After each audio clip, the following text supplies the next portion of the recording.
ربکم عالم بما فی نفوسکم ان تکونوا صالحین فإنہ کان للأوابین غفورا. تمہارا رب خوب جانتا ہے کہ تمہارے دلوں میں کیا ہے. اگر تم صالح بن کر رہو تو وہ تم ایسے سب لوگوں کے لیے درگزر کرنے والا ہے جو اپنے قصور پر متنبہ ہو کر بندگی کے رویے کی طرف پلٹ آئیں. اب اس میں نا مفسرین نے یہ ذرا سا یہ ٹیکنیکل اس میں تفسیر ہے اس کی دو طریقے سے، یعنی میں آپ کے سامنے رکھوں گی. پہلی بات تو یہاں بتائی جا رہی ہے، ایک گنجائش رکھی جا رہی ہے کہ تمہارا رب خوب جانتا ہے کہ تمہارے دلوں میں کیا ہے. ٹھیک ہے، تو اس کو دو طرح سے لیا جا سکتا ہے. ایک تو یہ کہ اللہ خوب جانتا ہے کہ تم نے سچے دل سے توبہ کی ہے، یا سچے دل سے ان سے معافی مانگی ہے، یا اپنی کوئی غرض یا اپنی کوئی پیسے ہتھیانے کے لیے وراثت کے چکر میں تم نے ان کے ساتھ حسن سلوک کر رہے ہو. ٹھیک ہے، ایک تو یہ بات ہو گئی. ایک اور بات یہاں گنجائش یہ رکھی گئی ہے کہ بعض دفعہ کیا ہوتا ہے کہ والدین دین کی طرف نہیں ہوتے. جیسے قرآن میں ایک آیت بھی آتی ہے کہ اگر تم اپنے آیت کا یعنی بگننگ ایسی ہے کہ تم اپنے والدین کے ساتھ حسن سلوک کرو، لیکن اگر وہ تمہیں شرک کی طرف دعوت دیں تو تم ان کی بات نہ سنو. ٹھیک ہے، قرآن میں ایک آیت ہے. اس حوالے سے یہاں بات مفسرین نے کچھ نے اس کی تفسیر یہ کی ہے کہ بعض دفعہ اگر والدین مشرک ہیں، یا یہ کہ پرانی بات ہے نا، جیسے ہسٹوریکل حوالے سے میں بات کر رہی ہوں، اور آج کے زمن میں کچھ والدین دین سے دور ہیں اور وہ تم سے کوئی غلط ڈیمانڈ کرتے ہیں، تو تم ظاہر ہے دین کے حوالے جب ایک بات اللہ کی آ جائے گی تو پرائیورٹی کس کی ہوگی؟ اللہ کی ہوگی. تو ایسے میں اللہ تعالیٰ خوب جانتا ہے جو تمہارے دلوں میں ہے. یعنی مراد یہ کہ تم ان کی نافرمانی نہیں کرنا چاہتے ہو، لیکن اگر وہ کسی ناجائز بات کا تمہیں حکم دیتے ہیں کہ نماز نہ پڑھو، حجاب نہ کرو، قرآن نہ پڑھو، اس طرح کی باتیں، تو اس میں اگر تم وہ اپنا پاور مس یوز کریں اپنے پاور کو، تو اس میں تم اپنا جائز حق استعمال کر سکتے ہو. مثال کے طور پہ ظاہر ہے نماز تو ادا کرنی ہے، ان کو اچھا لگے یا برا لگے، یا تمہارا دین کی طرف رجحان ہو رہا ہے تو تمہیں اپنے دین میں آگے بڑھنا ہے، خواہ انہیں اچھا لگ رہا ہے یا نہیں لگ رہا ہے. تو یہ بھی اس سے یہاں پہ مراد ہے. اور دوسری بات یہ بھی ہے کہ ایک اور چیز جو یہاں بات سمجھ میں آ رہی ہے کہ اگر تم صالح بن کر رہو تو ایسے سب لوگوں کے لیے اللہ درگزر کرنے والا ہے. یعنی مراد کیا ہے کہ والدین کے لیے بھی یہاں پر تھوڑا سا اس سے پہلے جو بات ہے نا کہ اللہ جانتا ہے تمہارے دلوں میں کیا ہے، یعنی مراد یہ ہے کہ والدین کو بھی اپنے بچوں کے ساتھ ایک تھوڑا سا یہاں پر ایک کنٹراسٹ ہے کہ ان کو بھی ناجائز طور پہ پریشان نہیں کرنا چاہیے، ناجائز طور پہ ان کو ان کی زندگی کو اجیرا نہیں بنانا چاہیے کہ ہر وقت جو ہے ساس جو ہے وہ بہو کی شکایتیں کرتی رہے اور بیٹے کی زندگی کو ایک ہیل بنا کے رکھے. مراد یہ ہے کہ اگر آپ کو بیٹے سے محبت ہے تو یقیناً آپ کو اس کی سب سے قریبی جو ہستی ہے جو کہ بیوی بن جاتی ہے اس سے بھی آپ کو محبت ہوگی، اور اگر نہیں ہے تو کرے محبت. بات یہ سیدھی بات. اگر اپنے گھر کو اللہ تعالیٰ کی اطاعت کا گھر بنانا ہے تو اس میں اس کی بیوی کے ساتھ جو کہ آگے جا کے آپ ہی کے نواسوں کی ماں بننے والی ہے یا بنے گی، تو اس کے ساتھ حسن سلوک بہت ضروری ہے. تو اس میں ایک ماں کا رول بہت امپورٹنٹ ہے کہ وہ اپنے بیٹے اور بہو کی خوشی کے لیے چیزوں کو درگزر کرنا سیکھے. ہر بات میں شکایتیں کر کے نا خاندان جو ہے وہ آگے بزرگوں میں کے حوالے سے خاندان جو ہے نا پھر پنپ نہیں پاتے اگر بزرگ ہی ہر وقت شکایتیں اور غیبت کرنے بیٹھ جائیں. تو ایک اینگل یہاں بھی نکلتا ہے. اور دوسری بات کیا بہت امپورٹنٹ بات ہے ہمیں پتہ چل رہی ہے کہ اگر تم صالح بن کے رہو، یعنی اب بچوں پہ بات آ گئی کہ اب تک اگر تم سے اللہ دلوں کا حال یہ جانتا ہے کہ ہو سکتا ہے کہ ابھی تک تم نے کوئی اپنے والدین کے ساتھ حسن سلوک نہ کیا ہو، تم نے والدین کو نگلیکٹ کیا ہو، لیکن اب تم نے یہ آیات پڑھ لی اور تم صالح بن کے رہو. یعنی کیا مطلب؟ اب تم نیک ہو جاتے ہو، اب تم اپنے والدین کے ساتھ حسن سلوک کرتے ہو، ان کا دل نہیں دکھاتے ہو، ان کی نافرمانی نہیں کرتے ہو، اور ان کو تم سرو کرتے ہو، ان کو سپورٹ کرتے ہو پیسے سے بھی اور ویسے بھی ان کو سائیکولوجیکلی بھی ان کو آرام پہنچاتے ہو. تو کیا بتایا کہ تم اپنے قصور پر معافی مانگ لو، متنبہ تم ہو جاؤ اور بندگی کے رویے کی طرف پلٹ آئیں. تو اللہ تعالیٰ ایسے لوگوں کو معاف کرنے والا ہے. اللہ تعالیٰ فرما رہے ہیں یعنی مراد یہ ہے کہ تمہارے لیے کوئی توبہ کا دروازہ بند نہیں ہو گیا. تو ڈونٹ بی ڈپریس. تمہیں ڈپریس ہونے کی ضرورت نہیں ہے کہ یہ آیات پڑھ کے تم سوچو کہ میں نے تو اپنی زندگی گنوا دیا، میرا ہوگا کیا، مجھے تو جنت نہیں ملے گی. ابھی بھی تمہارے پاس وقت ہے. جو کچھ تم نے پرانا ہوا یا تم سے غلطیاں ہو گئیں، ابھی والدین سے معافی مانگ لو، اللہ سے معافی مانگ لو اور ایک نئی سٹارٹ لو اپنی زندگی میں. جس میں کہ والدین کے ساتھ حسن سلوک ہو اور محبت ہو، تاکہ اللہ تعالیٰ تمہارے گناہوں سے درگزر کرے اور تمہارے درجات کو بلند کرے. چلیں تھوڑا سا 3 4 5 منٹ ہیں تو آگے بھی آیت دیکھ لیتے ہیں. آگے ہے آیت 26 وَآتِ ذَا الْقُرْبَى حَقَّهُ وَالْمِسْكِينَ وَابْنَ السَّبِيلِ. اب کیا کہا جا رہا ہے کہ اگلا حکم کیا دیا جا رہا ہے کہ اور رشتہ داروں کو ان کا حق دو، مسکین کو بھی اور مسافر کو اس کا حق دو. تو اب یہ میں آپ کو ذی القربہ جو میں آپ کو بتا رہی تھی نا، ذی القربہ،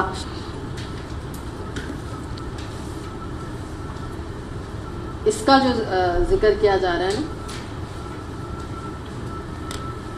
اس سے مراد کیا ہے؟ اگر آپ اردو میں دیکھیں تو آپ نے سنا ہے قرابت دار، کیا مطلب ہوتا ہے؟ ہاں، اس قریبی رشتے ہیں. ٹھیک ہے، تو اس کو تھوڑا سا ہم دیکھ لیتے ہیں جتنا آج ہو جاتا ہے. اس میں ہم یہ دیکھتے ہیں کہ سب سے پہلی چیز جو قریبی رشتوں میں ہے، اس میں آپ یہ یاد رکھیے گا کہ یہاں پہ رحمی رشتے کی بات نہیں ہے. ٹھیک ہے، وہ ہوتا ہے ارحام.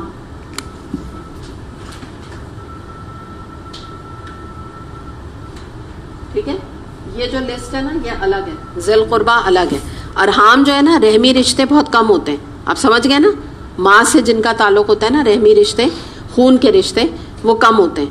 لیکن ذی القربہ کی جو لسٹ ہے وہ بہت بڑی ہے، بہت سارے لوگ اس کے اندر آ جائیں گے، جس میں نے ابھی آپ کو بتایا تھا نا کہ اس میں سسرالی رشتے بھی آتے ہیں، سمدھیانے بھی آتے ہیں، یعنی ساس سسر بھی آ گئے، پھر لوگوں کے سمدھیانے بھی آ گئے، یعنی بہو کے گھر والے بھی، یعنی بہت اس کا جو دائرہ کار ہے نا وہ بہت بڑا ہوتا ہے، بہت آگے تک جاتا ہے.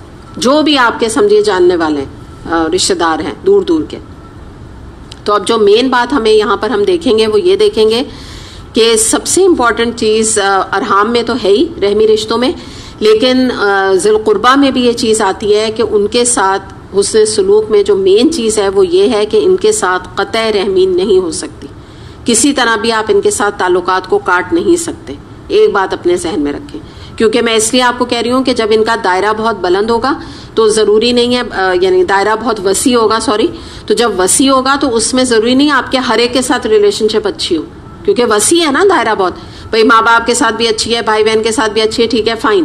لیکن اب یہ تو نا اب بہت لمبے لمبے آگے تک کے رشتے جا رہے ہیں اور وسیع دائرہ ہوتا جا رہا ہے، تو عین ممکن ہے کہ آپ کی ان میں سے کسی کے ساتھ کھٹ پٹ ہوئی بھی ہو کبھی، یا ابھی ہو گئی ہو، یا کبھی ماضی میں ہو، پھر آپ نے کبھی پلٹ کے پوچھا نہ ہو. تو ان کے لیے بھی یہ خاص بات ہمیں یاد رکھنی ہے کہ ان کے ساتھ بھی نبھانے کا ہمیں قرآن حکم دے رہا ہے. اور جب نبھانے کا حکم دیتا ہے تو کیا بات آ جاتی ہے کہ قطع رحمی نہ ہو. اور قطع رحمی کیا ہوتی ہے کہ اگر آپ کو، یعنی میں اس کو تھوڑا ایکسپلین کر دوں، کہ اگر وہ آپ کو کہیں ملتے ہیں تو آپ ان کو سلام نہ کریں، یہ قطع رحمی ہو گئی. یا انہوں نے آپ کو انوائٹ کیا، آپ کو بلاوا دیا، اور آپ صرف اس بنا پہ نہ جائیں کہ میں ان سے بات نہیں کرتی، یہ قطع رحمی ہو گئی. یا انہوں نے آپ کو فون کیا اور آپ نے ان کا نمبر دے کے کاٹ دیا، یہ قطع رحمی ہو گئی. اگر آپ نے ان کے سلام کا جواب دے دیا اور آپ نے ان کے ساتھ اتنا تعلق رکھا جتنا وہ رکھتے ہیں، یعنی وہ انہوں نے آپ کو بلایا، آپ نے بھی ان کو بلا لیا، ٹھیک ہے، بہت زیادہ کوئی دوستی نہیں. جیسے میں آپ سے کہتی ہوں، کوئی یہ نہیں کہ گلے میں ہاتھ ڈال کے آپ بیٹھے ہوئے، لیکن یہ بھی نہ ہو کہ آپ سلام کا جواب نہ دیں.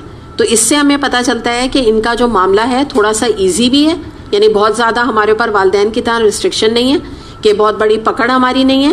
صرف اس حد تک ان کے ساتھ معاملہ ضروری ہے کہ اتنا ہونا چاہیے کہ آپ کے تعلقات کہیں آپ جیسے شادی میں ملی اور سامنے سے وہ آ رہی ہیں تو آپ نے ان کو مسکرا کے سلام کیا، ہاتھ ملا لیا، خیر خیریت پوچھ لی.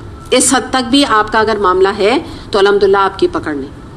پھر اگلی بات آ رہی ہے، فضول خرچی نہ کرو. فضول خرچ لوگ شیطان کے بھائی ہیں اور شیطان اپنے رب کا ناشکرا ہے. اس میں جو بات آ رہی ہے وہ یہ، فضول خرچی کی جب بات آ جاتی ہے تو یہ بات یاد رکھیے گا کہ آسائش اور آرائش کی اجازت ہے. ٹھیک ہے، آسائش اور آرائش. آسائش کیا ہوتی ہے؟ کمرے میں اے سی کا لگا ہونا، یہ آسائش ہے.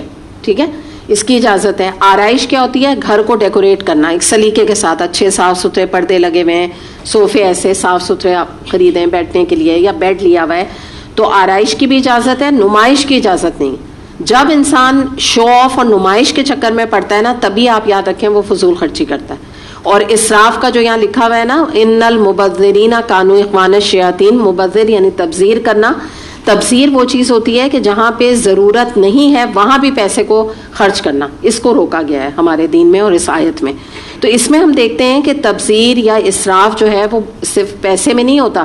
جیسے یہ بات تو ہم اکثر کرتے رہتے ہیں نا کہ جہیز میں جو ہے وہ 100 200 جوڑے بنا کے دے دینا، جبکہ کوئی 8-9 مہینے نہیں نکلتے ہیں کہ جو لڑکی ہوتی ہے اس کا ویٹ گین ہو جاتا ہے یا پریگننٹ ہو جاتی ہے، جو سلوا لیے سب ضائع ہو گئے، وہ فٹ ہی نہیں آ رہے.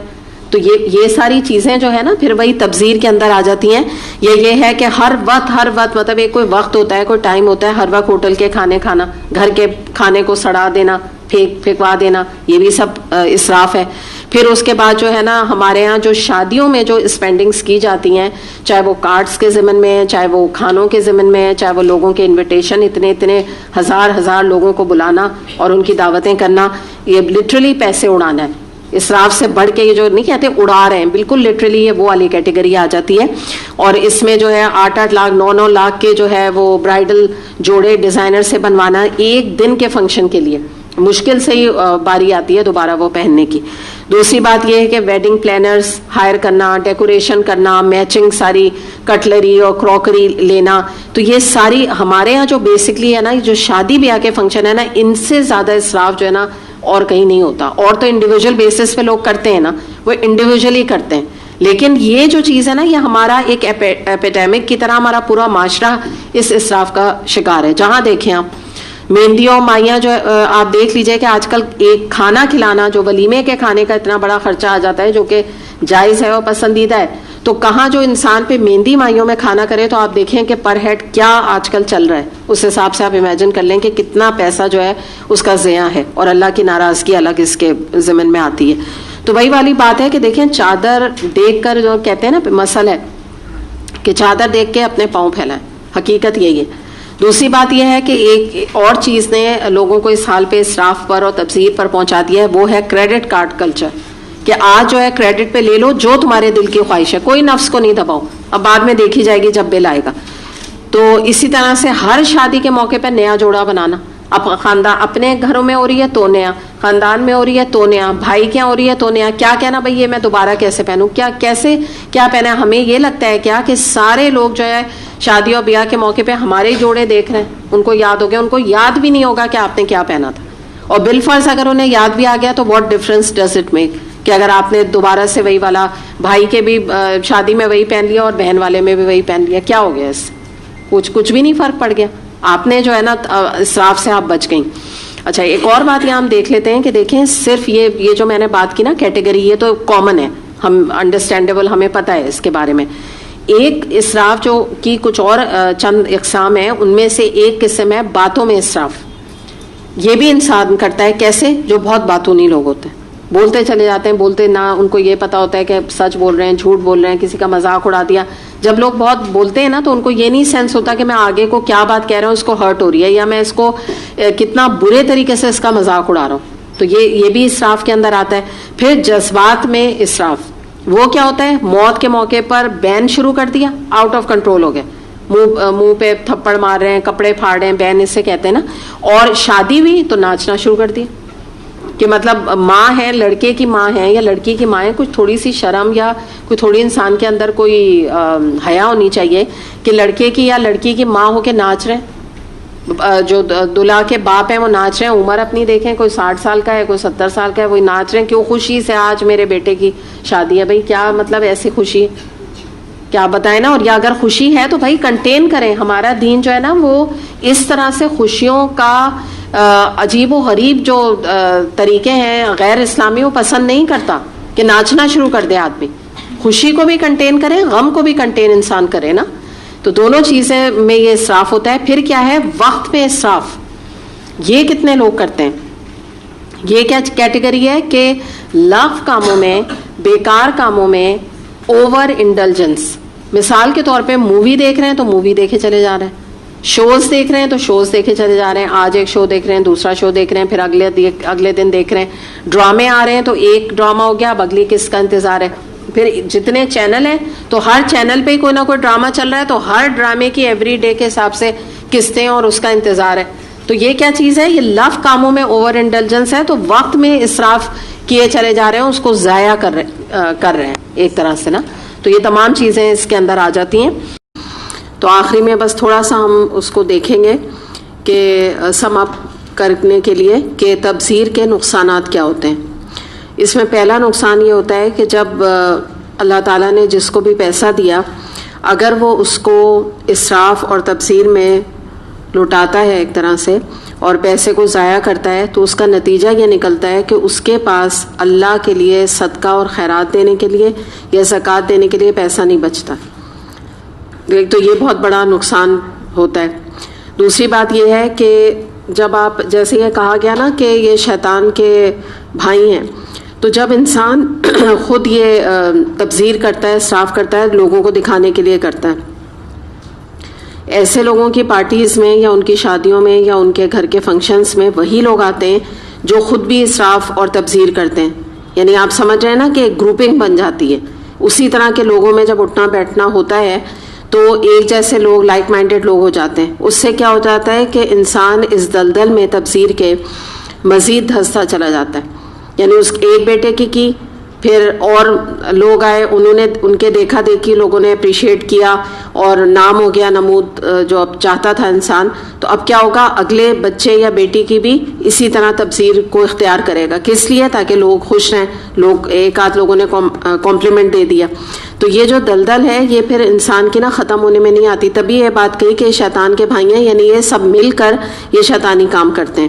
اور پھر وہی جو میں نے آپ کو بات بتائی کہ جب انسان اتنا زیادہ پیسہ اپنے بعض دفعہ مین سے بھی بڑھ کے کرے گا یعنی بڑے بڑے بزنس مین بھی ہیں بعض دفعہ وہ اپنی مین سے بڑھ کر کرتے ہیں یعنی لوٹاتے ہیں جب پیسہ تو اس کا نتیجہ یہی نکلتا ہے جیسے میں نے آپ کو بتایا صدقہ خیرات یا غریبوں کی مدد یا غریب رشتہ داروں کے لیے کچھ سپورٹیو کام کرنے کے لیے پھر ایسے لوگ تیار نہیں ہوتے کیونکہ ان کی پرائیورٹی اپنی فنکشنز اپنی شادیاں بن جاتی ہیں. وہ کہتے ہیں کہ ہمارے تو اپنی شادیوں میں اتنا پیسہ لگ رہا ہے تمہارے کھانے کے لیے یا تمہاری جابس کے لیے ہم کہاں سے پیسے نکالیں یا اپنے لیبررز کے لیے یا اپنے غریب جو ان کے یہاں کام کرنے والے لوگ ہوتے ہیں ان کے لیے بھی وہ پیسہ دینے پہ تیار نہیں ہوتے. اس کا نتیجہ کیا نکلتا ہے کہ آپس میں جلن حسد اور بعض دفعہ آپ نے یہ دیکھا ہوگا نا کہ یہ جو ملازمین بعض دفعہ ہوتے ہیں اپنے مالکوں کو قتل کر دیتے ہیں. کیا ریزن کیا ہوتا ہے؟ یہی طمع اور ہرس اور لالچ ان کے اندر پیدا ہو جاتی ہے نا. تو یہ آپ سمجھ لیں کہ اس طرح سے جس طرح سے جوا اور شراب جو ہے جو کام کرواتا ہے انسانوں سے کبیرہ گناہوں کے ضمن میں تو اسی طرح وہی کام اسراف و تبذیر بھی لوگوں کے اندر پیدا کر دیتا ہے. یعنی وہ عناصر وہ غلط ٹینڈنسیز انسانوں کے اندر پیدا ہو جاتی ہیں کہ جس کا نتیجہ فساد بغض حسد لڑائیاں جھگڑے اور قتل تک کی نوبت آ جاتی ہے. اب آگے ہم چلتے ہیں اگلی آیت کی طرف. آیت نمبر ہے 28. وَإِمَّا تُعْرِضَنَّ عَنْهُمُ ابْتِغَاءَ رَحْمَةٍ مِّن رَّبِّكَ تَرْجُوهَا فَقُل لَّهُمْ قَوْلًا مَّيْسُورًا وَلَا تَجْعَلْ يَدَكَ مَغْلُولَةً إِلَىٰ عُنُقِكَ وَلَا تَبْسُطْهَا كُلَّ الْبَسْطِ فَتَقْعُدَ مَلُومًا مَّحْسُورًا إِنَّ رَبَّكَ يَبْسُطُ الرِّزْقَ لِمَن يَشَاءُ وَيَقْدِرُ إِنَّهُ كَانَ بِعِبَادِهِ خَبِيرًا بَصِيرًا.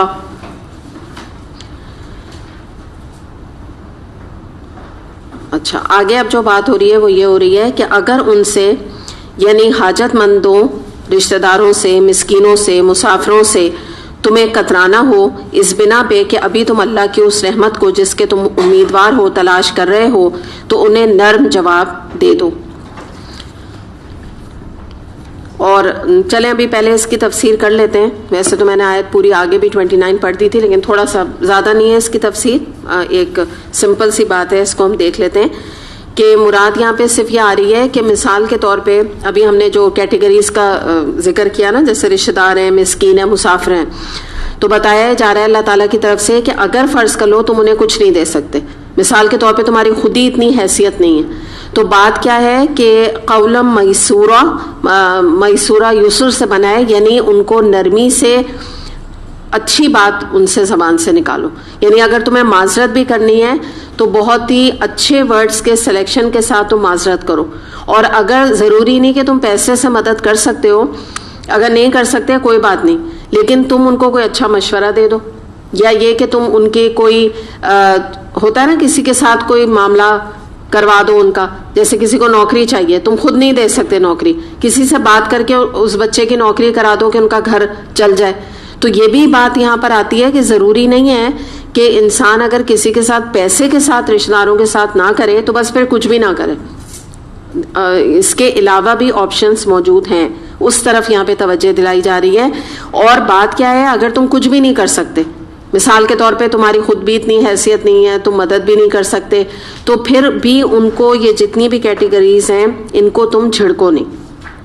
ان کے ساتھ تمہارا جو رویہ ہے وہ تمہارا ڈیگریڈنگ رویہ نہیں ہونا چاہیے. ان سے نرمی کے ساتھ بات کرو.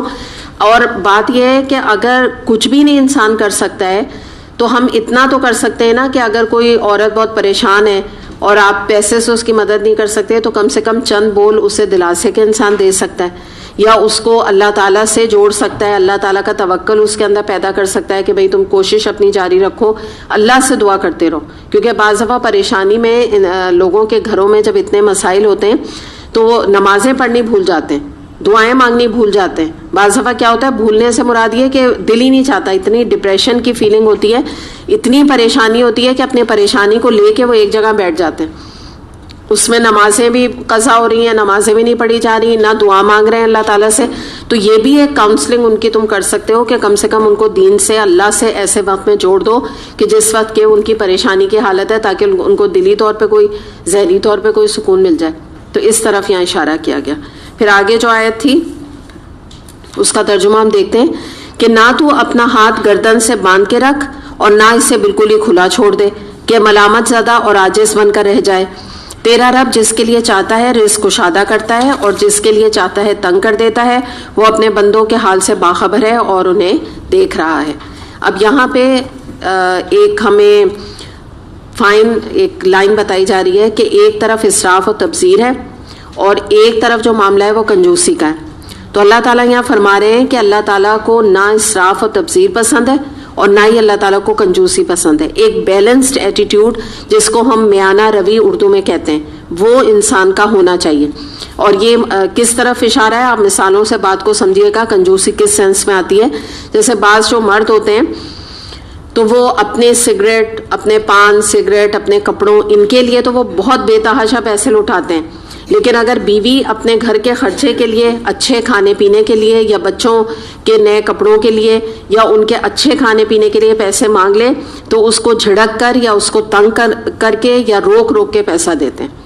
تو اس طرف یہ اشارہ ہے کہ یہ کنجوسی کا رویہ ہے. یہ غلط ٹینڈنسی ہے کہ اس طرح کی چیزیں شوہر کے اندر پائی جائیں. پھر اسی طرح آپ سمجھیں کہ کچھ مائیں ہوتی ہیں, ان کا طریقہ یہ ہوتا ہے کہ وہ بیٹے اور بیٹی میں فرق کرتی ہیں. تو اگر بیٹا جو ہے وہ کپڑے بنانے کو کہے یا اچھا کھانے کو کہے تو بیٹے کو تو وہ پرووائڈ کرتی ہیں, لیکن بیٹی کے نئے کپڑے بنانے میں یا اچھا کھانا کھلانے میں یا چکن یا کوئی اس طرح کی چیزیں کھلانے میں فرق, تھوڑا سا فرق رکھتی ہیں. بہت زیادہ نہیں, لیکن ایک تھوڑا سا, ایک جو پرانے زمانے کا دماغ ہمارا چلتا ہے نا کہ لڑکوں کی اہمیت زیادہ اور لڑکی کی کم, تو اس طرح کی مینٹیلٹی آج بھی پائی جاتی ہے. تو یہ بھی کنجوسی کے زمرے میں آئے گی بات کہ لڑکے کو اچھا کھلانا پلانا اور تعلیم دینا, یا لڑکی کو ایسی سے کوئی خراب سے اسکول میں ڈال دینا کہ کم پیسے لگیں اور لڑکے کو اچھے اسکول میں ڈالنا. تو یہ بھی کنجوسی کی بات ہے کہ کوالٹی نہیں کی جا رہی ہے. یا بلا وجہ کا پیسے بچانا, یعنی لڑکی رہ گئی ہے سارے پیسے بچانے کے لیے, جتنا کچھ اپنا آپ کو یعنی اپنے جو بجٹنگ آپ کو کرنی ہے تو اس میں بیچاری لڑکی پہ ہی ساری عزت آ رہی ہے. تو یہ بھی جو ہے ایک مناسب رویہ جو ہے نہیں ہے. دوسری بات یہ کہ یہ دیکھیں نا اللہ تعالیٰ نے یہاں کیا فرمایا کہ نہ ہی تم اسے کھلا چھوڑ دو, نہ ہاتھ باندھ کر رکھو نہ کھلا چھوڑ دو. اب یہ وہی والا اسراف والا معاملہ یہاں آ رہا ہے, یعنی ایسا نہ ہو جائے کہ تم اتنا زیادہ جو ہے پیسے کو خرچ کر دو, اتنا زیادہ پیسہ جو ہے وہ تم ڈونیٹ کر دو یا لوگوں کو دے دو کہ پھر تمہارے اپنے پاس بھی پیسہ نہ بچے. ایک یہ بھی اس سے معنی نکلیں کہ اتنا زیادہ بھی تم ڈونیشن دینے میں یا لوگوں کو دینے میں ایک جس کو کہتے ہیں نا کہ اتنا ملوث خاطر رکھو کہ تمہارے اپنے بچے اچھے پڑھ رہے ہیں کہ نہیں پڑھ رہے ہیں. یہ نہ ہو کہ ان کے کھانے کے پیسے کم پڑ گئے اور تم نے کسی اور کو دے دیے. تو مطلب وہی بات ہے نا کہ ایک بیلنس ایٹیٹیوڈ بتایا جا رہا ہے. یہ ان لوگ کے لیے بتایا جا رہا ہے جو ظاہر ہے بیچارے اتنا امیر نہیں ہے, کیونکہ امیروں کا مسئلہ یہ نہیں ہوتا.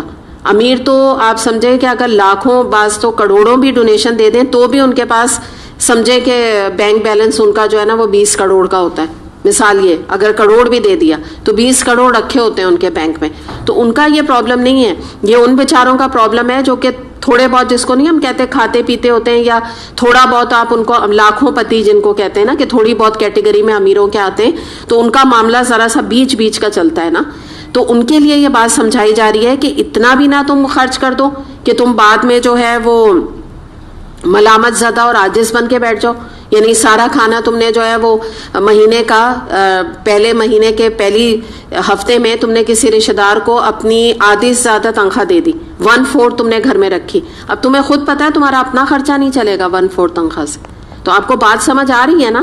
یعنی دیکھیے اب ہمیں نا قرآن بات سمجھاتا ہے اور پھر فوراً ایک بیلنس ایٹیٹیوڈ دے دیتا ہے کہ اب یہ نہ ہو جائے کہ تم نے جذباتی ہو کے کوئی رشتہ دار آیا اور تم نے جذباتی ہو کے اپنی تنخواہ کا، جیسے میں آپ کو بتا رہی ہوں نا، اتنا بڑا حصہ دے دیا کہ اب بعد میں بیوی بچے اور سب ہاتھ پہ ہاتھ رکھ کے رو رہے ہیں، اب تم کس طرح مہینہ چلاؤ گے؟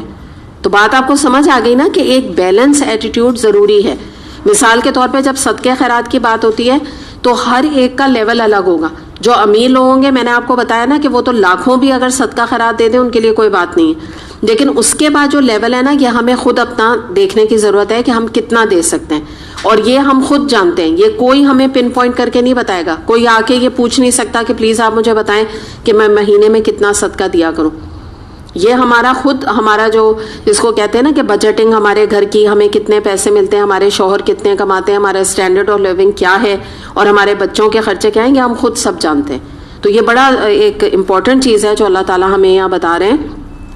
اس کے ساتھ ہی کنجوسی کے حوالے سے حدیث دیکھتے ہیں. آپ صلی اللہ علیہ وسلم نے فرمایا کہ ایک مومن میں 2 خصلتیں جمع نہیں ہو سکتی، ایک بخل اور بد اخلاقی. اس سے ترمذی نے روایت کیا. یعنی مراد یہ کہ یہ جو کنجوسی والی بات ہے نا، یہ ایک مومن کے اندر نہیں ہوتی. اور میں یہاں جب بخل کی بات ہو رہی ہے نا، کیونکہ پہلے اللہ تعالیٰ یہ فرما رہے ہیں یہاں پہ کہ تم اپنا ہاتھ باندھ کے نہ رکھو، یعنی کنجوسی کی طرف اشارہ ہے، تو اس کی طرف دوبارہ ہم آ رہے ہیں. تو یہاں پر ہم دیکھتے ہیں کنجوسی جو ہے وہ 2 طرح کی. ایک تو میں نے آپ کو مثال دی ماؤں کی یا شوہروں کی. اس کے علاوہ ایک کنجوسی یہ بھی ہوتی ہے کہ جو لوگ امیر ہوتے ہیں یا مڈل کلاس ہوتے ہیں یا غریب ہوتے ہیں، تو وہ اپنی، غریب بھی ہوگا تو اپنے بچوں کی شادیوں میں کارڈ بھی مہنگے سے مہنگا چھپا لے گا، قرض ادھار لے کے، کھانا بھی قرض ادھار لے کے کر لے گا. لیکن اللہ کے دین کی راہ میں، جس کو ہم دین کی سربلندی کے لیے کہتے ہیں، وہ بعض دفعہ امیروں کا بھی پیسہ نہیں نکلتا اور بعض دفعہ غریبوں یا مڈل کلاس کا بھی نہیں نکلتا. حالانکہ وہ 20 روپے یا 30 روپے یا 40 یا 100 یا 1000 دینے پر قادر ہوتے ہیں کہ اللہ کے دین کی سربلندی کے لیے وہ دے سکتے ہیں، اس کے باوجود نہیں دیتے. تو یہ بھی یاد رکھیے گا کہ یہ بخیلی ہے، یہ کنجوسی ہے کہ اللہ کی راہ میں انسان جو ہے نا وہ پیسہ نہ نکالے، اللہ کے دین کی سربلندی کے لیے پیسہ نہ نکالے. میں نے آپ کو پہلے بھی ایک دفعہ بات یہ بتائی تھی کہ زکوٰۃ کے لیے پھر بھی ہمارے معاشرے میں لوگوں کا پیسہ نکل آتا ہے، کیونکہ زکوٰۃ فرض ہے، ان کو پتہ ہے کہ ہماری پکڑ ہوگی. لیکن اللہ کے دین کی سربلندی کے لیے، جسے ہم قرض حسنہ کہتے ہیں، بہت کم لوگوں کا پیسہ نکلتا ہے. کیونکہ جیسے میں نے آپ کو بتایا کہ جہاں کہیں دینی ادارے ہوتے ہیں، جہاں قرآن کے پڑھنے پڑھانے کا کام کیا جاتا ہے، وہاں پہ سب سے زیادہ مدرسے ہوتے ہیں، تو وہاں پہ یہ پیسہ لگتا ہے نا، یعنی اللہ کے دین کی سربلندی کے لیے. تو ایسی جگہوں پہ کم ہی لوگ پیسہ دینا چاہتے ہیں یا دیتے ہیں، حالانکہ ان کو یہ نہیں پتا کہ یہ ان کے لیے صدقہ جاریہ کا باعث بنتا ہے. میں نے آپ کو بہت دفعہ یہ بات بتائی. دنیا میں آپ کسی غریب کی مدد کریں گے، جب تک وہ غریب زندہ ہے، اس نے کھایا پیا، وہ ختم ہو گیا، بس آپ کی بھی نیکی اس کے ساتھ ہی ختم ہو گئی. لیکن یہ جو صدقہ جاریہ کا کام کہ دین کی سربلندی کے لیے، مثال کے طور پہ کوئی جگہ ہے وہاں کے لیے ڈونیشنز دینا، یا اسٹوڈنٹ کو اسپانسر کر دینا، قرآن اسٹوڈنٹ کو، یا جیسے پبلیکیشنز وغیرہ میں آپ لوگ بھی یہاں دیتے رہتے ہیں. تو یہ جتنی بھی پبلیکیشن یا کتابوں وغیرہ کے حوالے سے بھی آپ کتابیں لے کر بانٹتے ہیں، یا آپ کتابوں کے لیے خود اپنے ڈونیشنز دیتے ہیں، کتابوں کی پرنٹنگ وغیرہ کے لیے دیتے ہیں، دینی کتابوں کی میں بات کر رہی ہوں. تو یہ تمام چیزیں صدقہ جاریہ ہیں. اور آپ یہ سمجھ لیجئے کہ یہی جو ہے وہ آپ سمجھ لیجئے کہ بہت فراقی اور بڑے دل کی نشانی ہے. کیونکہ جو صدقہ ہوتا ہے وہ ہم اپنی پاکٹ منی سے یا اپنے ذاتی پیسے سے دیتے ہیں.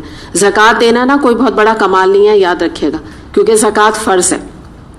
اور اسی لیے اللہ تعالیٰ نے نا زکوٰۃ کا معاملہ ہماری دنیا کی زندگی تک رکھا ہے. مرنے کے بعد اس کا اجر نہیں ملتا زکوٰۃ کا. بس جو ہم نے دنیا میں زکوٰۃ دے دی، جب تک ہم زندہ تھے ہم پہ فرض تھی اور ہم دیتے رہے. اس کے بعد مر گئے، بس وہ کہتے ہیں نا اللہ اللہ خیر صلی اللہ، ہم بھی مر گئے اور زکوٰۃ کا سلسلہ بھی ختم ہو گیا. لیکن جو یہ اللہ کے دین کی سربلندی کا کام ہے، آپ دیکھیں اللہ تعالیٰ، ایک سوچنے والی بات ہے نا، اللہ تعالیٰ کہتا ہے جب تم مر گئے تو مر گئے، یہ بھی کام تمہارا ختم بس.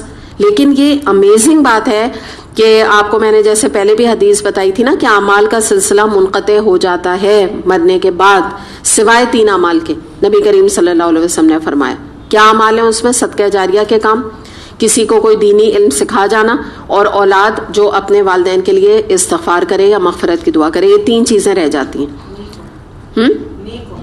نیک اولاد، ہاں ظاہر ہے نیکی ہوگی. تو یہ جو 3 چیزیں ہیں صرف یہ پیچھے رہ جائیں گی. تو ان میں سے یہ چیز آپ دیکھیں کہ اللہ تعالیٰ چاہتا ہے تو اللہ تعالیٰ کہتے ہیں جب تم مر گئے ہو تو میں کیوں تمہیں اجر دیتا رہوں.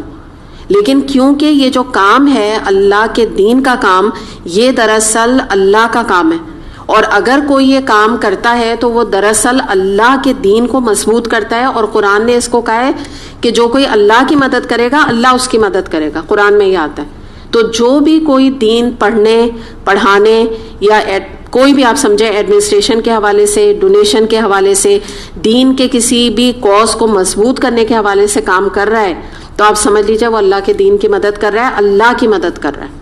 حالانکہ آپ مجھے بتائیے اللہ تعالیٰ کو اپنی ذاتی مدد چاہیے کہ اگر اللہ تعالیٰ کو نعوذ باللہ کوئی پیسے چاہیے، ہم سے کوئی خرچہ چاہیے، کوئی ہم ہاتھ پیر ان کے دبا کے خدمت کریں، کوئی ان کو پانی پلا دیں، کوئی کھانا کھلا دیں، یہ تو کچھ بھی نہیں ہم کر سکتے. خدمت یہی ہوتی ہے نا، یہی آدمی اپنے والدین کی یہی کرتا ہے نا کہ سر دبا دیا، پیر دبا دیا، ڈاکٹر کے یہاں لے گئے، یہی خدمت ہوتی ہے. ان کے بیمار ہوئے تو ان کو سپورٹ کیا یا ان کو جو بھی خدمت کی.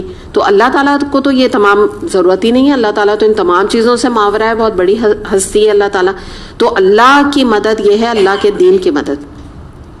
تو یہ بات یاد رکھیے گا کہ کسی بھی قسم کی کوئی بھی جو یہ کام کرتا ہے تو وہ دراصل دین کو سربلند کرتا ہے، اور اس کا جو اجر و ثواب ہے وہ اللہ تعالیٰ نے بہت زیادہ رکھا ہے. اور یہی چیز انڈیکیٹ کرتی ہے کہ انسان کا دل کتنا بڑا ہے.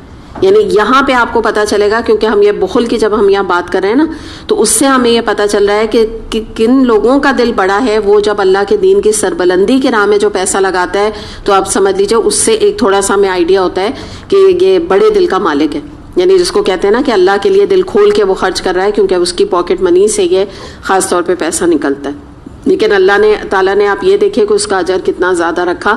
دوسری بات یہ ہے کہ نبی کریم صلی اللہ علیہ وسلم نے فرمایا کہ معاملے کا بہترین حصہ اعتدال ہے.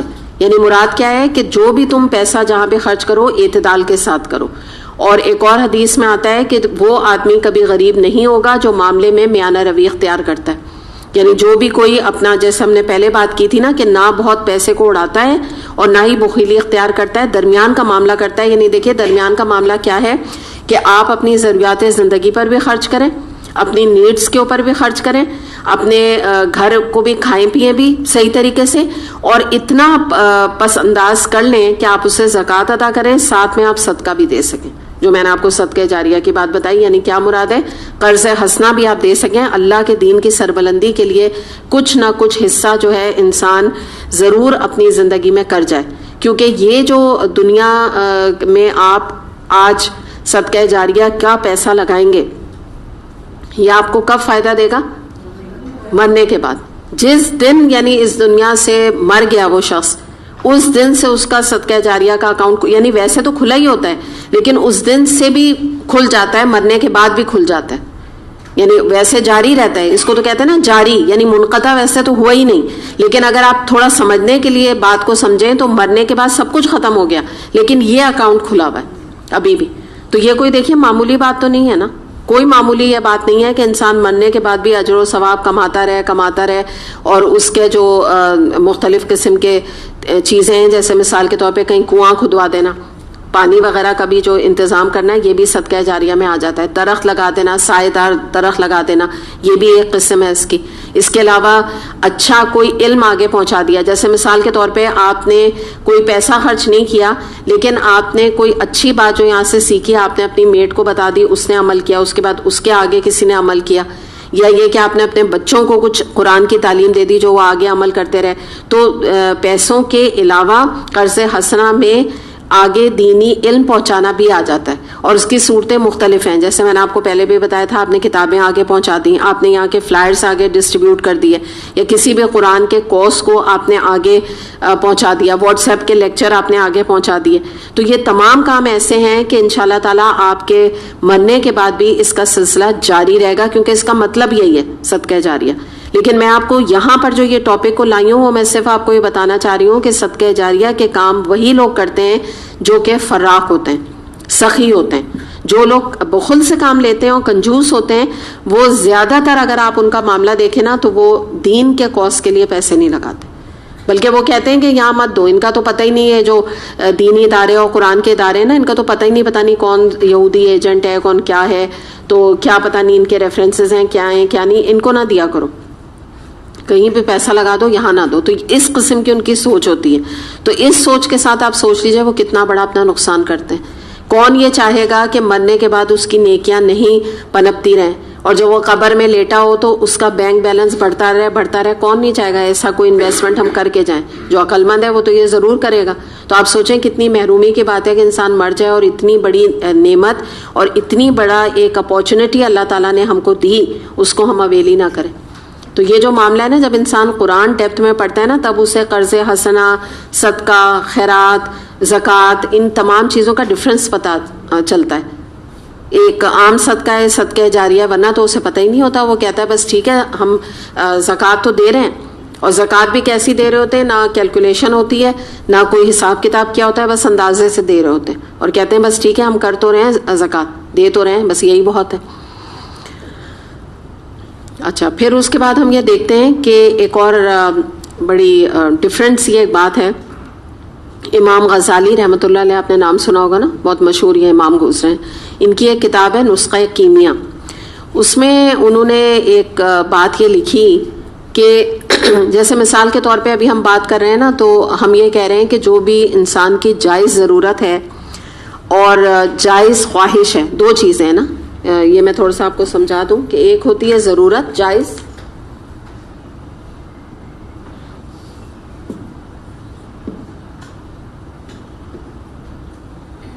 اچھا مجھے کوئی بتائے گا اس کا فرق کیا ہے؟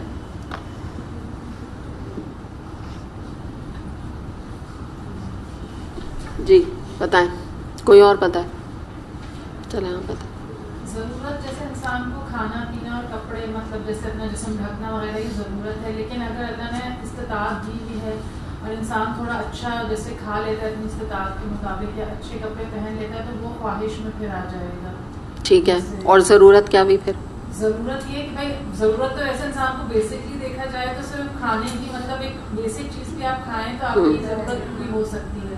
لیکن فار میٹر ہم جائیں کہیں باہر کھانا کھاتے ہیں مطلب اسراف کیے بغیر، تو وہ خواہش میں آ جائے گا. اور جو ہم گھر پہ مطلب اگر نارمل سا کوئی سادہ سا کھانا کھاتے ہیں تو جو ہے وہ ضرورت میں آ جائے گا. ٹھیک ہے، چلیں سمجھ گئے نا آپ لوگ؟ صحیح ہے، ٹھیک ہے، صحیح ہے. اور کوئی بڑھائے گا بات کو؟ ہاں تھوڑا سا بس بات ہے، ہاں بتائیں. ضرورت میں تو رہنا، کھانا، پہننا سب آ جاتا ہے. تو رہنا بھی ایک ضرورت کے مطابق آپ چھوٹا گھر لے کے بھی رہ سکتے ہیں، پھر آپ کی خواہش اور اللہ نے آپ کو دیا ہے تو تھوڑا اچھا گھر لے کے بھی رہ سکتے ہیں. ٹھیک، بہت اچھا، گڈ. آپ سادہ اپنے لباس میں رہ سکتے ہیں، لیکن اگر آپ کی خواہش اور اللہ نے دیا ہے اس کے ساتھ آپ ساری اللہ کی وہ ضرورت پوری کر. ہاں وہ تو انہوں نے لباس کا بتا دیا. اچھا لباس. اسی ٹھیک ہے. کھانا، آج ہم دال روٹی کھا رہے ہیں تو ہم اچھا بھی خواہش ہو رہی ہے، ہاں بریانی بھی بنا لی مثال کے طور پہ، ہاں 2 ڈشیں بھی بنا لی. ٹھیک ہے، صحیح. ٹھیک ہے، آپ سمجھ آ گیا آپ کو بات؟ اچھا اب آپ بات سنیں انہوں نے کیا کہی. اب میں آپ سے پوچھتی ہوں آپ لوگ کو کیا لگتا ہے، مطلب آپ ایگری کرتے ہیں؟ کیونکہ یہ امام جو ہوتے ہیں نا، امام غزالی ظاہر یہ کوئی حدیث نہیں ہے میں جو آپ کے سامنے رکھ رہی ہوں، لیکن جب ہم تفسیر کو ڈسکس کرتے ہیں نا تو لوگوں کے اقوال بھی ہم لے لیتے ہیں. ٹھیک، ضروری نہیں کہ آپ ایگری کر رہے ہو، حدیث سے تو آپ اختلاف نہیں کر سکتے. ٹھیک، لیکن اس سے آپ بہرحال امام کی ایک بات ہوتی ہے تو اس کو آپ دیکھ سکتے ہیں. اچھا ان کا کہنا کیا ہے، ان کا ایک اپنا پوائنٹ آف ویو ہے. وہ یہ کہتے ہیں کہ انسان کو اپنی ہر جائز خواہش کو بھی نہیں پورا کرنا چاہیے. وجہ یہ ہے کہ دنیا میں بہت ساری جائز خواہشات ہیں. اگر انسان اپنی ہر جائز خواہش کو پورا کرنے میں لگ جائے گا تو پھر اور وہ دین کے لیے یا دوسری چیزوں کے لیے کیسے پیسہ نکالے گا یا وقت نکالے گا؟ اب آپ بتائیے، آپ کو بات سمجھ آئی؟ کتنے لوگ ایگری کر رہے ہیں؟ ہر خواہش نہیں پوری. کر رہے ہیں آپ لوگ؟ تھوڑا سا مطلب وہ ان کا لیول بھی تو پھر ہاں بالکل تم نے صحیح پہچانا. ایگزیکٹلی امام ہے وہ تو اتنی سادہ زندگی ان کے لیول بالکل کا ہمارا جو ہے نا وہ تھوڑا صحیح بات ہے. I agree. یہی میں آپ لوگ کو فوراً بیلنس ایٹیٹیوڈ دیتی ہوں نا, تو یہی جو ابھی بات بینا نے کی نا, ایکچولی بات یہی ہے. یہ جو لیول جو یہ بات کر رہے ہیں نا, آپ لوگوں نے اس وقت کہہ دیا ہے, ہاتھ اٹھا دیا ہے, لیکن یہ آسان نہیں ہے اس کو اٹین کرنا. میں اگر جی بولیں. جو ضرورت ہوتی ہے وہ چیز جس کے بغیر آپ گزارا نہ ہو. خواہش تو کچھ بھی ہو سکتی ہے, ایگزیکٹلی اس کے ساتھ کچھ بھی. بالکل ہاں, خواہشات تو بہت زیادہ ہوتی ہیں. بالکل نہیں, لیکن نا یہاں پہ ایک بات ہے نا امبر, کہ جائز ہے. دیکھو نا اللہ تعالیٰ نے بھی ہاں جائز خواہش کو منع نہیں کیا, لیکن وہی والی بات ہے نا کہ جائز خواہش کی پھر کوئی لمٹ نہیں رہتی ہے, رائٹ. لیکن ہاں نفس والی تھوڑی سی بالکل کنٹین والی بات ہے. لیکن میں نے یہی بات بتا دی کہ جو ابھی بینا نے کہا ہے, بات یہ ہے کہ یہ بہت ہائی لیول ہے. ٹھیک ہے, اللہ کرے کہ ہمیں اللہ تعالیٰ اتنا اس لیول پر لے آئے.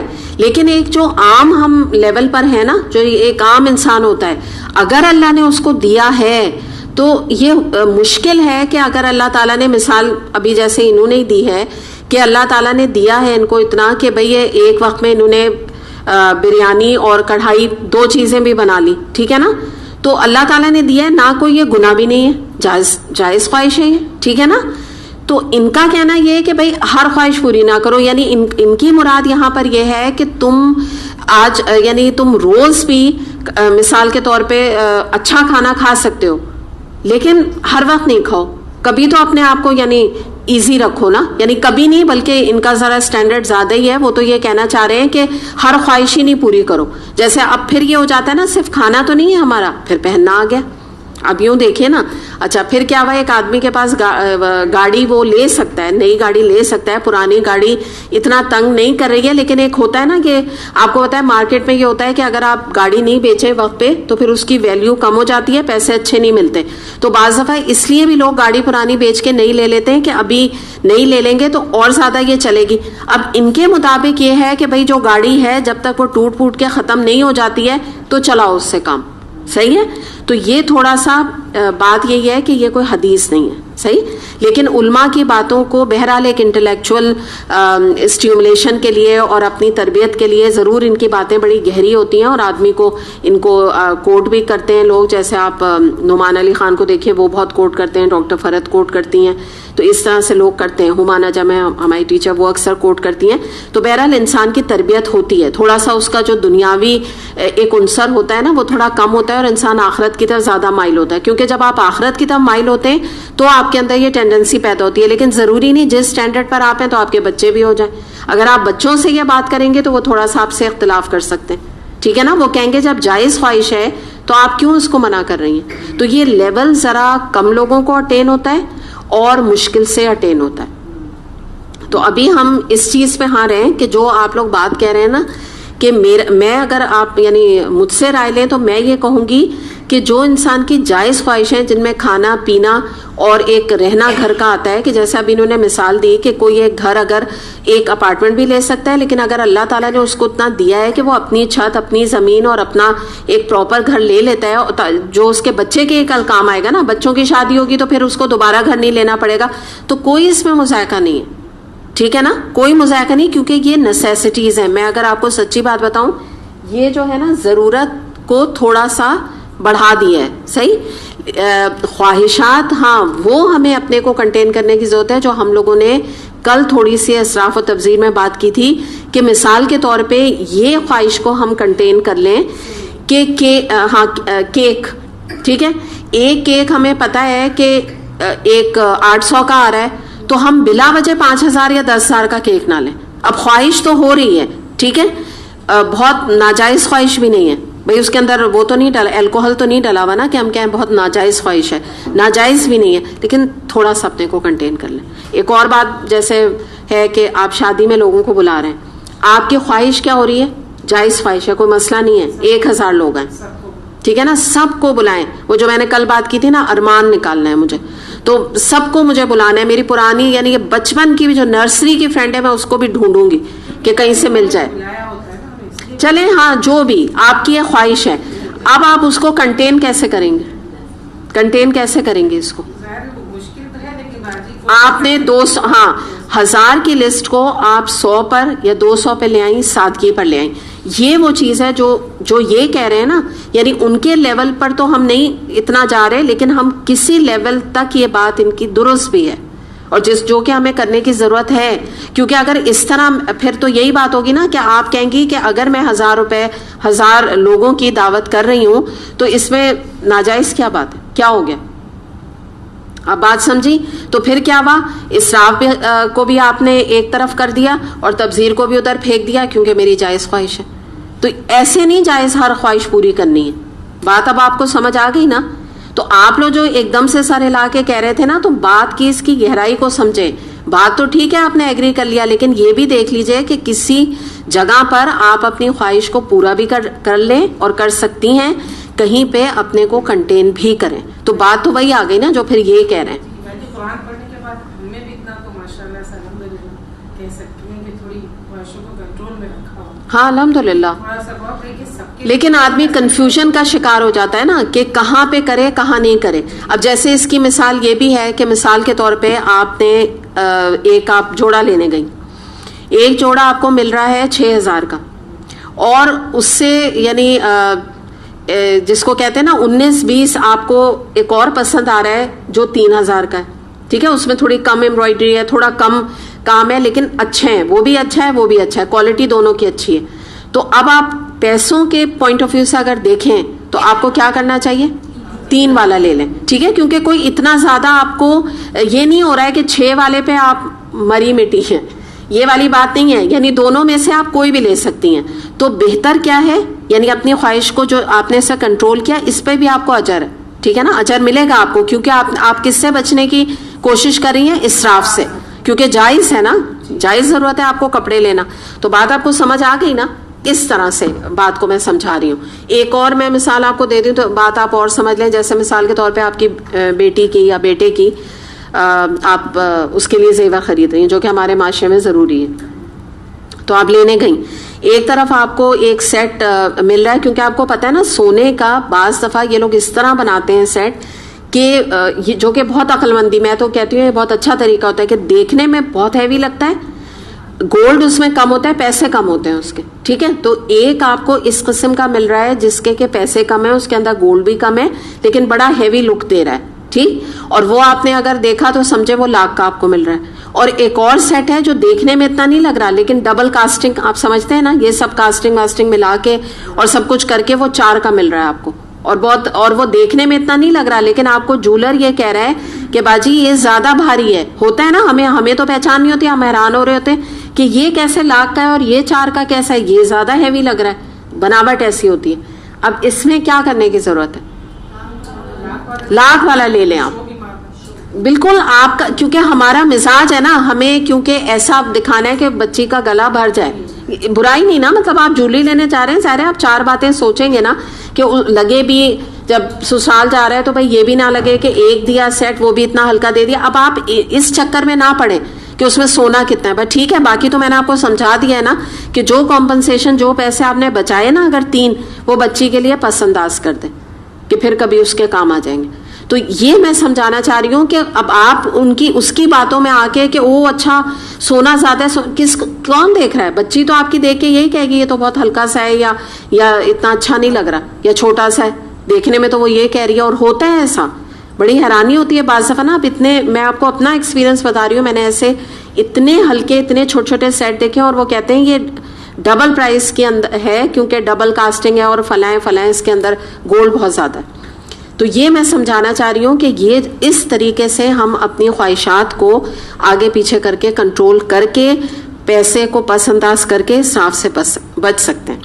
سمجھ آ گئی؟ ایک اور چیز کیا ہے میں آپ کو بتا دوں، ایک اور یہاں پر کیونکہ یہ اینڈ ہو رہا ہے نا بخل کے ساتھ، تو دونوں اینگل سے ہم دیکھتے ہیں. دیکھیے بعض دفعہ کیا ہوتا ہے، میں برانڈ نیم نہیں لینا چاہ رہی لیکن آپ لوگ خود سمجھ جائیں گے. مثال کے طور پہ جیسے جاگنگ کے شوز ہوتے ہیں، بعض دفعہ جو آپ جب جاگ کرتے ہیں اگر آپ نے کوئی خراب کوالٹی کے جوتے پہنے ہیں تو آپ کے گھٹنوں کو انجری ہو سکتی ہے، آپ کے پیروں میں تکلیف ہو سکتی ہے اگر آپ ریگولر بیس پہ واک کرتے ہیں، جو کہ ضروری ہے ایک اپنے ہیلتھ کو مینٹین کرنے کے لیے. اس میں اگر کوئی نام کے لیے نہیں، کوالٹی کے لیے کوئی پیڈڈ جاگرز لیتا ہے. اب آپ کو پتا ہے جب آپ پیڈڈ کا ورڈ جاگر کے لیے استعمال کرتے ہیں تو اچھا خاصا مہنگا وہ جاگر آتا ہے, لیکن وہ آپ کو پے کر کے جاتا ہے, آپ کی گھٹنوں کی وہ یعنی سیو کرتا ہے, پلس یہ کہ آپ کو انجریز سے بچاتا ہے. اب آپ نے چاہے مارکیٹ میں سے شاید 200-250 کا چھوڑ کر آپ نے کافی ہزاروں کا جاگر لیا, لیکن اس کی نیت آپ کی کیا تھی کہ آپ کو کمفرٹ ملے اور آپ کے پیروں کو کوئی انجری نہ ہو یا آپ کے گھٹنوں میں تکلیف نہ ہو. یہاں پہ آپ نے جو پیسہ خرچ کیا ہے اس کی اجازت ہے, اور جو کہ آپ افورڈ کر سکتے ہیں. یہ بھی بات یاد رکھ لیجیے گا کہ اگر آپ اپنی کسی میڈیسن کے لیے, مثال کے طور پہ ایک میڈیسن آپ کو مل رہی ہے سستی کوئی ایسی لوکل کمپنی کی, اور ایک کوئی امپورٹڈ کمپنی کی مل رہی ہے اور آپ کی ریلائنس اس کے اوپر زیادہ ہے. آپ کہتے ہیں کہ باہر کی کمپنی, ڈاکٹرز بھی بتاتے ہیں ظاہر جو امپورٹڈ دوائیں ہوتی ہیں پیناڈول یا اس قسم کی بھی جو امپورٹڈ ہوتی ہیں ان کی کوالٹی بہتر ہوتی ہے. ہو سکتا ہے لوکل پتا جو ہے وہ 20 روپے کا ہو اور باہر کا 125 کا ہو, تو مگر اگر آپ نے اپنی ہیلتھ کے لیے پوائنٹ آف ویو سے ایک اچھی کوالٹی کی چیز لی ہے, دوا لی ہے تاکہ آپ کی ہیلتھ زیادہ جلدی ٹھیک ہو جائے, تو آپ یہ لے سکتے ہیں. بات سمجھ آ گئی نا؟ یہ کیونکہ یہ آپ نے نا, یہ آپ اسراف نہیں کر رہے ہیں, یہ تبذیر نہیں کر رہے ہیں, یہ آپ اپنی جسمانی طور پہ اپنے آپ کو کمفرٹ دے رہے ہیں. ایک اور بات میں بتاؤں, ایک آپ کے کوئی محلے کا ڈاکٹر ہے جو کہ MBBS ہے, محلے کا بھی کیا میں اس طرح کہہ رہی ہوں جو بیٹھے نہیں رہتے ہیں بعض گلیوں میں, ایک وہ ڈاکٹر ہے, اس کی فیس جو ہے نا وہ 200 روپے, اور 200 روپے کے بعد وہ دوا وہ ایسے ہی جس کو کہتے ہیں نا اپنے وہ نہیں کمپاؤڈر ہاں بیٹھے ہوتے ہیں ان سے بنا کے الٹی سیدھی آپ کو پتہ نہیں کیا دے رہا ہے. ایک آپ پراپر کوئی بڑے ہاسپٹل میں کوئی جاتے ہیں اور وہاں پہ جا کے آپ مثال کے طور پہ 2000 روپے ڈاکٹر لیتا ہے اور دوا بھی آپ کو پھر لکھ کے دیتا ہے, آپ کا سب کچھ ملا کے 3-4 ہزار روپے میں آپ کا خرچہ آ جاتا ہے, لیکن ایک ریناؤنڈ ہاسپٹل ہے, اوتھینٹک ہاسپٹل ہے. تو یہ جو آپ نے پیسہ لگایا نا, یہ اسراف و تبذیر نہیں ہے, یہ آپ کی عقل مندی ہے. یہ جتنی میں آپ کو مثالیں دے رہی ہوں یہ سب عقل مندی کی ہیں, کیونکہ آپ کی صحت بہتر ہوئی اور آپ نے بغیر ایسے کوئی الٹے سیدھے ڈاکٹر کو دکھانے کے بجائے آپ نے ایک پراپر ڈاکٹر کو دکھایا جس سے کہ آپ کو جلدی شفا بھی, اس نے آپ کے ٹیسٹ وغیرہ بھی پراپر کرائے. یا لیب کی مثال لے لیں, آپ ایک اچھی اوتھینٹک لیب میں ٹیسٹ کراتے ہیں, اس کے چاہے پیسے زیادہ ہیں وہ رزلٹ آپ کو اوتھینٹک دے گا, ایکوریٹ دے گا. اس کے بجائے آپ نے کسی سے سن کے ایسی سی کوئی الٹی سیدھی لیب میں چلے گئے, پتہ چلا انہوں نے آپ کی کسی نے شوگر نکال دی لیب والے نے, یا کوئی اور غلط قسم کا ٹیسٹ کر دیا, تو کیا فائدہ ہوا؟ تو اب آپ بات سمجھ رہے ہیں نا کہ کہیں کہیں آپ کی ریکوائرمنٹ ہے کہ آپ پیسے کو خرچ کرتے ہیں, یا کوئی آدمی یہاں پر کوئی ڈاکٹر سے علاج کرانے کے باوجود اس کو فائدہ نہیں ہو رہا, وہ اتنا افورڈ کر سکتا ہے تو وہ جائے امریکہ یا لنڈن میں جا کے کرا لے علاج, سرجری کرا لے, کوئی مسئلہ نہیں ہے اگر وہ چاہتا ہے. اگر اس کو یہاں نہیں فائدہ ہو رہا یا وہ نہیں کرانا چاہتا, تو اگر وہ باہر بھی جا کے کراتا ہے اور اس کے پاس اتنا پیسہ موجود ہے تو اس میں کوئی گناہ کی بات نہیں ہو گئی. یہ تمام چیزیں جائز حدود کے اندر آئیں گی, آلدو پیسہ زیادہ خرچ ہو رہا ہے, لیکن یہ نہ وہ دکھاوا کر رہا ہے, نہ کسی شخص کی رضا کے لیے کر رہا ہے, نہ کسی کو اپنے بیوی بچوں کو خوش کرنے کے لیے کر رہا ہے. یہ اس کی ایک ضرورت ہے اور یہ اس کا حق ہے, یہ رادر آپ کہیں گے یہ رائٹ ہے اس کا, ٹھیک ہے. اسی طرح سے آپ سمجھیں کہ آپ کا بچہ ہے ایک یونی میں, آپ اس کا ایڈمیشن کراتے ہیں, ایک ریناؤنڈ یونی ہے جس کے بعد آپ کو پتا ہے کہ گارنٹیڈ ہے کہ بہت اچھی اس کو جاب ملے گی, ظاہر ہے اس کی فیس زیادہ ہوگی. ایک آپ کسی گورنمنٹ یونی میں کرا دیتے ہیں اور کسی گورنمنٹ اسکول میں کرا دیتے ہیں, آپ کو پتا ہے اس کے پیسے کچھ بھی نہیں ہیں, شاید فری ہو یا مہینے میں ہو سکتا ہے 1000-2000 روپے لگ جاتے ہوں, اور ایک طرف جو ہے وہ 50,000 روپے لگ رہے ہیں. تو اگر آپ نے اپنے بچے کا آگے اس کا فیوچر بنانے کے لیے کسی اچھی یونی میں ایڈمیشن کرایا اور آپ افورڈ بھی کر سکتی ہیں, تو یہی عقل مندی. بات سمجھ آ گئی نا؟ اگر آپ نے پیسہ ہونے کے باوجود اپنے بچے کو کسی ایسی جگہ کرا دیا کہ اس کا فیوچر سارا تباہ ہو گیا, تو یہ تو بخیلی ہے, پھر یہ کنجوسی میں چلی گئی بات. تو یہ بڑا نا ٹرکی ہے, یہ جو آیات ہے نا یہ بڑا ان میں معاملہ ٹرکی ہے. آپ اس میں بالکل بلیک اینڈ وائٹ میں ہر چیز سامنے نہیں کر کے لا سکتے کہ یہ آپ نے کہا یہ بلیک ہے اور یہ آپ نے کہا یہ وائٹ ہے, ایسے نہیں ہوگا. یہ معاملہ جو ہے نا آگے پیچھے بہت سوچ سمجھ کے ان چیزوں کو ڈیل کرنا پڑے گا. ہاں صرف آپ یہ دیکھ لیجئے کہ آپ پیسے کو یا اڑا نہیں رہے اور لوگوں کی رضا کے لیے نہیں لگا رہے ان تمام چیزوں میں, تو یہ چیزیں بھی جائز ہیں جو میں نے ابھی آپ کے سامنے رکھا ہے. بیکاز اب یو ڈونٹ کیئر کہ آپ باہر جا کے علاج کرا رہے ہیں, کوئی آپ کی تعریفیں کر رہا ہے, ایسا تو نہیں ہوتا نا کہ کوئی کہے واہ بھائی یعنی کیا انہوں نے, جیسے نہیں ہم یہاں کہتے ہیں کہ کیا مہندی کی, تو ایسے تو نہیں کہیں گے نا واہ بھائی کیا جا کے امریکہ میں علاج کرائے. یہ کسی کو پرواہ نہیں ہوتی کہ پیچھے سے اس کو کوئی اپریشیٹ کرائے. جب انسان بیمار ہوتا ہے وہ صرف اپنی بیماری دیکھتا ہے کہ مجھے شفا مل جائے, کہیں سے بھی ملے. تو بات آپ نیت پر سمجھ لیجئے، بات آ گئی ساری کہ نیت میں آپ کے فطور نہیں ہے تو بہت ساری چیزیں بھی آپ کے لیے جائز ہو جائیں گی انشاءاللہ تعالیٰ. یعنی ایسا اللہ تعالیٰ نے کوئی سختی نہیں رکھ دی ہے کہ ہمارے دلوں کو اللہ تعالیٰ مار دے اور اللہ تعالیٰ کہہ دے کہ کچھ بھی تمہیں اچھی چیز تم اپنے لیے نہیں، کوالٹی کی چیز تم نہیں لے سکتے ہو. کیونکہ آپ کو بھی پتہ ہے کہ دیکھیں جو اچھی کوالٹی کی چیز ہوتی ہے بہرحال وہ ایکسپینسو ہوتی ہے، اور جس کو پرانے بھی بزرگ یہ بات کہتے تھے کہ مہنگا روئے ایک بار سستا روئے بار بار، یہ بھی سب کو پتہ ہے. آپ ابھی کوئی ایک گھٹیا کوالٹی کا کپڑا خریدیں، آپ بڑا خوش ہوں گی 250 کا سوٹ ہے، لیکن اس کے بعد جو اس کے رنگ اتریں گے کہ وہ آپ کے 4 کپڑوں میں رنگ لگا کے ان کپڑوں کو خراب کر کے جائے گا. اور ایک آپ نے کوالٹی کا کپڑا 1000 روپے کا شاید آپ نے شرٹ پیس لیا تو مگر اس کی کوالٹی ایسی ہوگی کہ وہ آپ کو 2 سال بھی اس کا بر نہیں آئے گا. تو ہوتا تو ہے فرق چیزوں میں. تو ورتھ یہ زیادہ ہوا کہ آپ نے 250 کے ہر مہینے آپ کپڑے بنا رہی ہیں، کیونکہ 250 والے چلیں گے تو نہیں. تو کہیں کہیں انسان کو نا یہ بھی عقل مندی اور کوالٹی کو بھی دیکھنا پڑتا ہے، یہ بھی امپورٹنٹ چیز ہوتی ہے. بعض دفعہ آپ دیکھیے آپ بہت ہی گھٹیا قسم کے صابن لے آئیں، آپ کے کپڑے جو ہے نا وہ خراب کر کے چلے جاتے ہیں. وہ جیسے لگتا ہے ان میں ایسڈ ویسڈ ٹائپ کو چیز پڑی تھی کہ رنگ بھی اتر گیا اور اسمیل بھی آنے لگی. اور جو ایک عام اچھے ڈٹرجنٹ آپ لیں تو آپ تھوڑا سا بھی ڈالیں گے تو آپ کے کپڑے صاف ہو گئے، لیکن وہ ظاہر ہے اگر آپ پیسے کمپیئر کریں ڈٹرجنٹ مہنگا ہے تھوڑا بہت. تو بات اب آپ سمجھ گئے نا. مطلب میں آپ کو صرف یہ بتا رہی ہوں کہ اللہ تعالیٰ نے ایسی اللہ نہ کرے ہمارے دلوں کو نہیں گھونٹ کے رکھ دیا کہ کچھ بھی اچھی چیز تم خرچ نہ کرو، کچھ بھی تم نہ برتو. تو جو جہاں گنجائش ہے الحمدللہ انسان اس کو استعمال کرے. اور اس کو میں اگر سم اپ کروں تو بات آپ اس کو یوں سمجھ لیجئے کہ اللہ کی راہ میں اگر کوئی کروڑوں روپے بھی ڈونیشن دیتا ہے یا اللہ کی راہ میں کروڑوں روپے بھی لگا دیتا ہے دین کی سربلندی کے لیے، مسجد بناتا ہے، مدرسے بناتا ہے، تو یہ کبھی بھی اسراف نہیں کہلائے گا. ایک تو یہ بات یاد رکھیے گا، اللہ کی راہ میں جو چیز لگی ہے، چاہے آپ یعنی جس کو کہتے ہیں نا کہ کوئی جو میں انہی کی ظاہر بات کر رہی ہوں جو افورڈ کر سکتے ہیں، تو اگر ان کے پاس 5 کروڑ ہے، انہوں نے 1 کروڑ بھی اللہ کے لیے لگا دیا تو ہم ان کو اس کو کیا کہیں گے؟ سخی انسان ہے. ہمارا جو دین ہے وہ ان کو اپریشیٹ کرے گا. اور جب ہم یہ بات کریں گے کہ بے مقصد اور گناہ کے کام میں اگر کوئی انسان، میں نے جیسے کل آپ کو بتایا تھا کہ 5 روپے بھی لگا رہا ہے تو وہ اسراف و تبذیر کے اندر آئے گا، کیونکہ وہ بے مقصد کام ہے. میں نے جیسے آپ کو بتایا کہ ڈاکٹر کا علاج کرانا یا اچھا شو یا اچھی چپل پہننا جس سے آپ کا پیروں میں تکلیف نہ ہو، یہ بیکار کا بے مقصد کام نہیں ہے. اس کا ایک مقصد ہے، آپ مقصد پیسے کو اپنے لگا رہے ہیں. عقل مندی ہے یہ ایسا پیسہ لگانا. احمد میں حدیث آتی ہے، نبی کریم صلی اللہ علیہ وسلم نے فرمایا جو شخص خرچ کرنے میں میانہ روی اور اعتدال پر قائم رہتا ہے وہ شخص کبھی بھی فقیر اور محتاج نہیں ہوتا. تو یہ بھی بات بالکل صحیح ہے کہ اور اس میں وہ بھی چیز آ جاتی ہے کہ کچھ اپنے لیے پس انداز کر کے پیسے کو رکھنا. پس انداز کیا ہوتا ہے؟ تھوڑا بہت بچا کے رکھنا. یہ کوئی نہیں کہہ رہا ہے کہ آپ وہ بن جائیں کہ تجوریوں میں پیسے جمع کرنے شروع ہو جائیں، لیکن اگر آپ بجٹنگ، اچھی بجٹنگ کیا ہوتی ہے کہ اینڈ آف دا منتھ کچھ تھوڑا بہت آپ کے پاس بچا ہوا ہو. یہ نہ ہو کہ 1 تاریخ سے 1 ہفتے پہلے آپ ہاتھ جھاڑ کے بیٹھے ہوئے. تو اس طرف بھی اشارہ ہے نا کہ فقیر اور محتاج آدمی نہ ہو جو اعتدال پہ چلتا ہے. تو تھوڑا سا بھی پیسہ اگر بچا ہوا ہے تو اس سے آدمی کی انزائٹی یا ٹینشن والا لیول نہیں آتا، کیونکہ اسے یہ اطمینان ہوتا ہے کہ ابھی اس ہفتے کے بعد بھی سیلری نہیں آنے کے باوجود بھی میرے پاس تھوڑے بہت پیسے موجود ہیں. تو یہ بھی معاملہ آپ سمجھ لیجئے کہ اعتدال کا معاملہ ہے. چلیں اب اگلے حکم کی طرف آ جاتے ہیں اللہ تعالیٰ کے.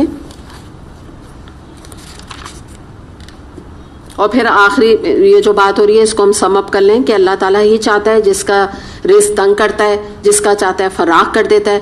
مراد کیا ہے کہ دنیا میں ہر طرح کے لوگ ہیں. اللہ تعالیٰ نے امیر لوگ بھی بنائے، مڈل کلاس بھی بنائے، غریب بھی بنائے اور غریبوں میں بھی غریب بنائے. وجہ کیا ہے؟ یہ سب کی آزمائش ہے. اللہ تعالیٰ دے کے بھی کچھ لوگوں کو آزما رہا ہے، لے کے بھی آزما رہا ہے. تو یہ ایک اللہ تعالیٰ کا انصاف ہے. اور اللہ تعالیٰ کہہ رہے ہیں کہ میں بندوں کے حال سے واقف ہوں، یعنی میں جانتا ہوں. مراد کیا ہو گئی؟ میں نے جو ابھی آپ کو اگزامپل دے کے بتائی کہ اللہ ہم سب کے دلوں کا حال جانتا ہے. تو ہمیں نہیں ضرورت ہے کہ ہم فلاں شخص کو کوئی کپڑے پہنے دیکھ کر یا اس کو بڑی گاڑی میں دیکھ کے کہنے لگے یہ دیکھو یہ تو ان کے یہاں جو ہے نا یہ سود کا پیسہ ہی ہوگا تبھی اتنی بڑی گاڑی ہے، یہ اتنا بڑا ان کا گھر ہے تبھی غلط طریقے سے پیسہ کماتے ہیں تبھی ان کے پاس اتنی بڑی گاڑی ہے، ورنہ ہم تو ابھی تک فلیٹ میں رہ رہے ہیں. یہ انداز تاکہ ہم نہ اپنائیں، کیونکہ اللہ تعالیٰ نے کہہ دیا میں اپنے بندوں سے واقف ہوں، ان کے حالوں سے کہ وہ کہاں پیسہ خرچ کر رہے ہیں، کیوں کر رہے ہیں، یا ان کی کوئی جائز ضرورت ہے یا وہ کر سکتے ہیں. یہ میں خود معاملہ ان سے کر لوں گا. اور میں نے آپ کو وہی بتایا نا کہ ہم سب خود بھی جانتے ہیں خود بھی ہمیں پتا ہوتا ہے کہ اگر ہم کہاں پہ اسراف کر رہے ہیں, کہاں تبذیر کر رہے ہیں. ہم نے کل بہت ڈیٹیل میں اس پہ بات کر لی. تو ہم بھی کوئی اتنے بچے, جیسے ابھی انہوں نے بہت اچھی بات کی کہ قرآن پڑھ کے اتنے کوئی ہم اپنے آپ کو انوسنٹ نہیں کر سکتے کہ وہ مجھے تو کچھ سمجھ ہی نہیں آ رہا ہے کہ اسراف و تبذیر ہے کیا. ہم خوب اچھا سمجھتے ہیں, ہمیں پتہ ہے کہ اگر ہم مہندیوں میں پیسے لٹا رہے ہیں تو یہ تبذیر ہے, اور ہمیں معلوم ہے کہ اگر ہم اللہ کی راہ میں دے رہے ہیں تو ہمیں کسی عالم سے یا کسی ٹیچر سے پوچھنے کی ضرورت نہیں ہے کہ جی میں 5,000 ڈونیشن دے دوں, یہ اسراف تو نہیں ہے. مطلب پتہ ہے ہمیں یہ چیز نا. تو یہی اللہ تعالیٰ بھی فرما رہے ہیں کہ میں سب کے حال سے واقف ہوں اور میں خوب دیکھ رہا ہوں. میں اپنے بندوں کا جو وہ اللہ کے لیے کر رہے ہیں میں اس کو جاننے والا ہوں. کہاں وہ میانہ روی اختیار کر رہے ہیں وہ بھی میں جاننے والا ہوں. کہاں وہ سادگی اختیار کر رہے ہیں اس پہ بھی اللہ تعالیٰ اجر دینے والا ہے. لیکن اگر کوئی بائی چوائس سادگی کو پسند نہیں کرتا, جیسے ابھی ہم نے مثال دے کے بات کی کہ سادگی یہ ہے کہ وہ ایک گھر لے سکتا ہے اور نہیں لے رہا, تو اس کو بھی ہمیں کرٹیسائز کرنے کی ضرورت نہیں ہے کہ یہ بڑے کنجوس ہیں, یہ لے سکتے ہیں پھر بھی نہیں لے رہے. اور اگر کوئی لے رہا ہے تو اس کو بھی ہمیں کچھ کہنے کی ضرورت نہیں, کیونکہ اللہ تعالیٰ نے کہہ دیا میں باخبر ہوں, میں جانتا ہوں. تمہیں کامنٹس کرنے کی ضرورت نہیں میرے بندوں پہ.